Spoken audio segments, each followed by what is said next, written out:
All right, chapter 22. It's our last chapter. It's called A Warm Wind, page 172.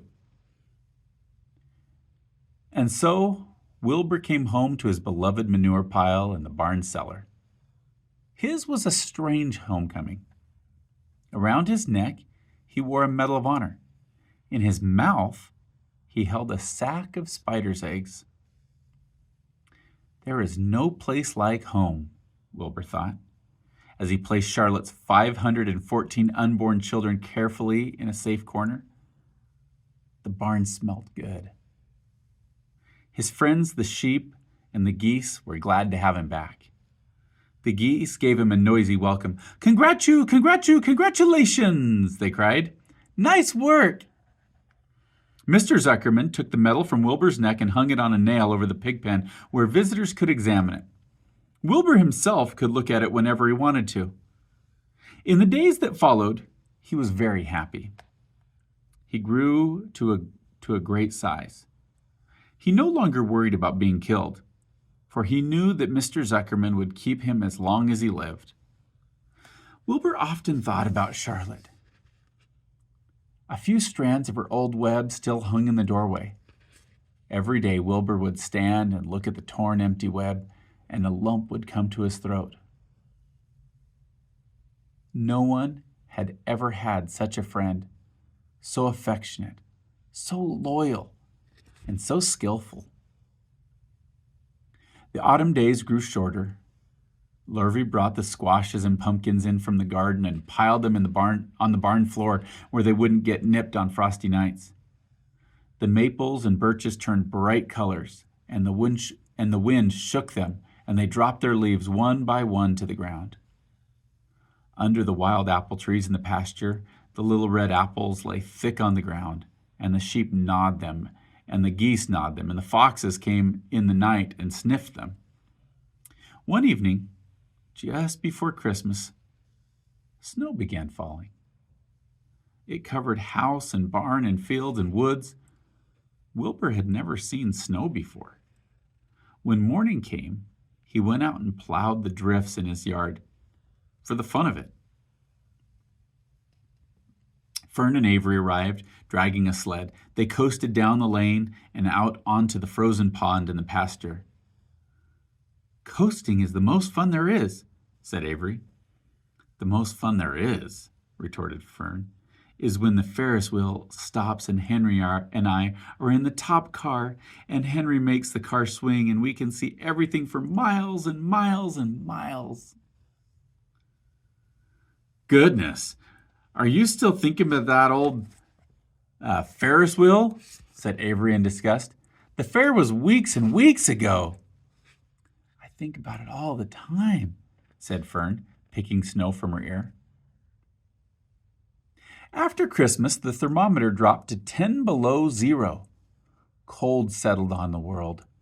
The pasture was bleak and frozen. The cows stayed in the barn all the time now, except for on Sunday mornings when they went out and stood in the barnyard in the lee of the straw pile. The sheep stayed near the barn too, for protection. When they were thirsty, they ate snow. The geese hung around the barnyard the way that boys hang around a drugstore, and Mr. Zuckerman fed them corn and turnips to keep them cheerful. "Many, many, many thanks," they always said when they saw food coming. Templeton moved indoors when winter came. His ratty home under the pig trough was too chilly, so he fixed himself a cozy nest in the barn behind the grain bins. He lined it with bits of dirty newspapers and rags, and whenever he found a trinket or a keepsake, he carried it home and stored it there. He continued to visit Wilbur 3 times a day, exactly at mealtime, and Wilbur kept the promise he had made. Wilbur let the rat eat first. Then, when Templeton couldn't hold another mouthful, Wilbur would eat. As a result of overeating, Templeton grew bigger and fatter than any rat you ever saw. He was gigantic. He was as big as a young woodchuck. The old sheep spoke to him about his size one day. "You would live longer," said the old sheep. "If you ate less." "Who wants to live forever?" said the rat.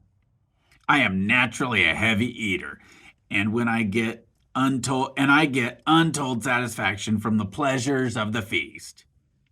He patted his stomach, grinned at the sheep, and crept upstairs to lie down. All winter, Wilbur watched over Charlotte's egg sack as though he were guarding his own children.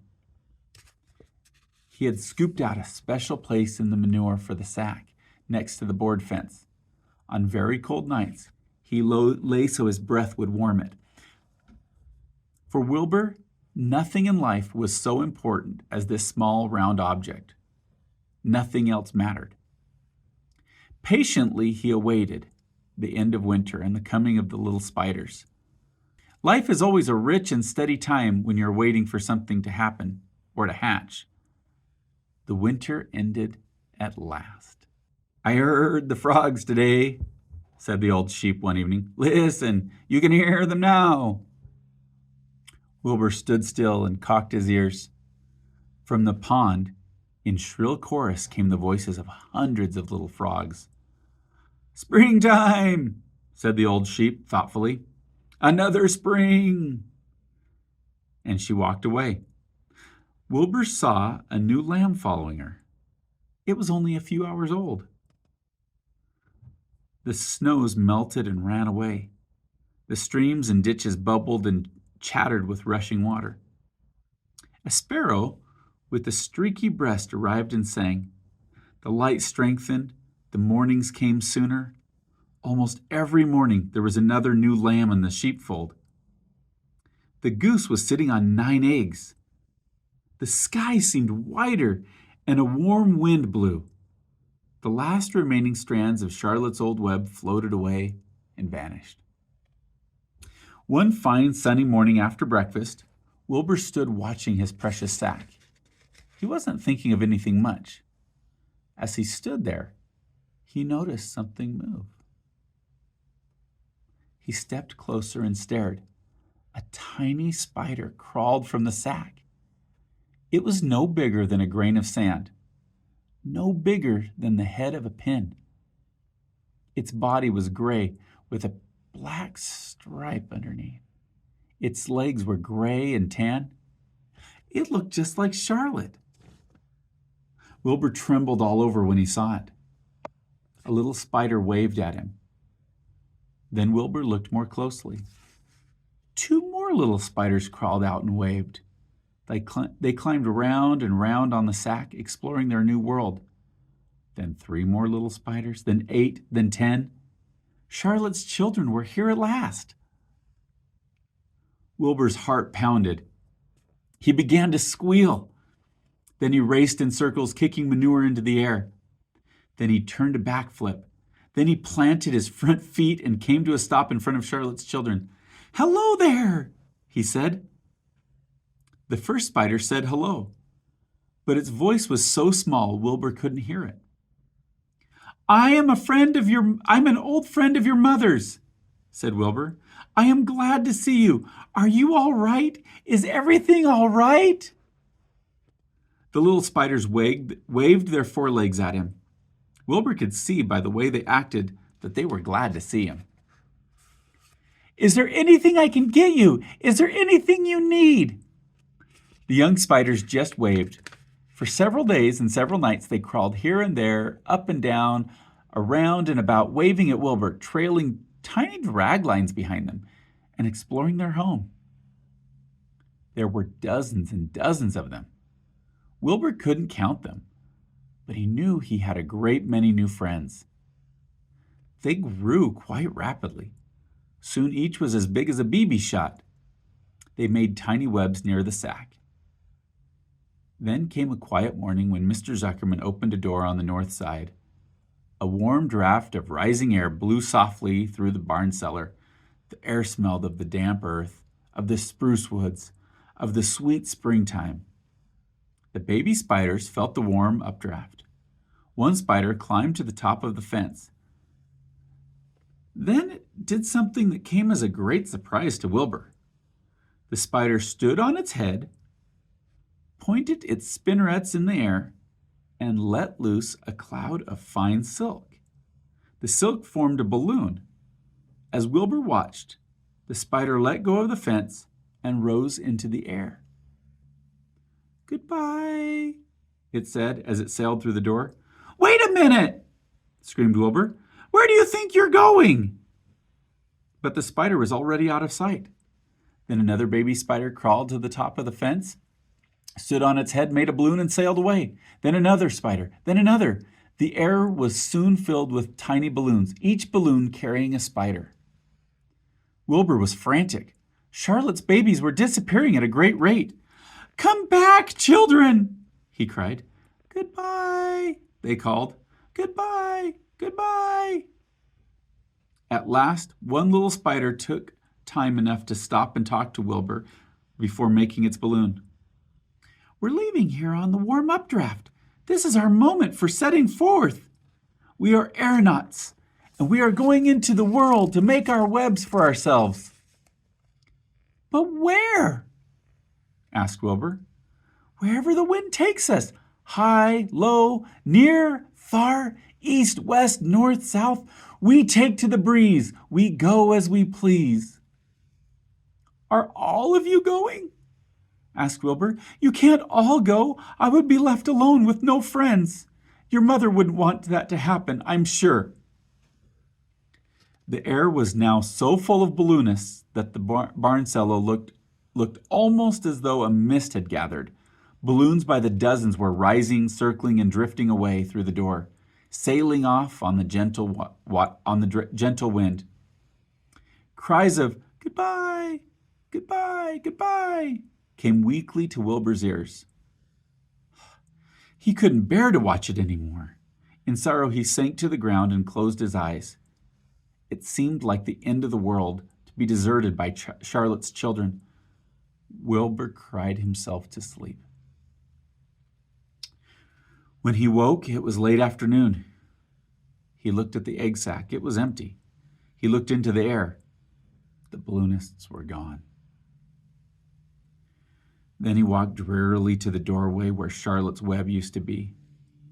He was standing there, thinking of her, when he heard a small voice. "Salutations," it said. "I'm up here."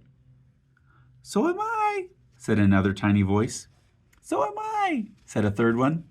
"Three of us are staying. We like this place, and we like you." Wilbur looked up. At the top of the doorway, 3 small webs were being constructed. On each web, working busily, was one of Charlotte's daughters. "Can I take this to mean," asked Wilbur, "that you have definitely decided to live here in the barn cellar, and that I am going to have 3 friends?" "You can indeed," said the spiders. "What are your names, please?" asked Wilbur, trembling with joy. "I'll tell you my name," replied the first little spider, "if you tell me why you are trembling." "I'm trembling with joy," said Wilbur. "Then my name is Joy," said the first spider. "What was my mother's middle initial?" said the second spider. "A," said Wilbur. "Then my name is Aranya," said the spider. "How about me?" asked the third spider.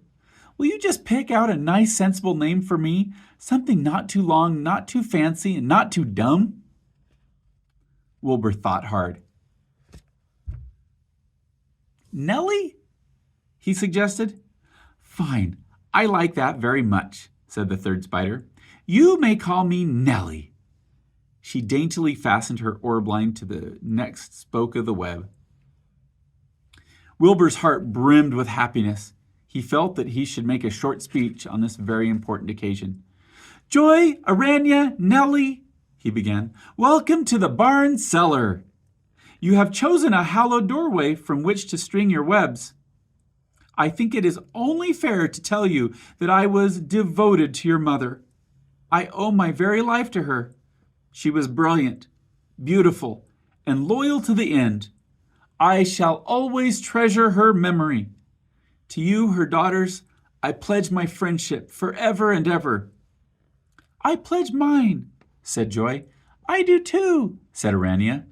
And so do I, said Nellie, who had just managed to catch a small gnat. It was a happy day for Wilbur, and many more happy, tranquil days followed. As time went on, and the months and years came and went, he never went without friends. He was never without friends.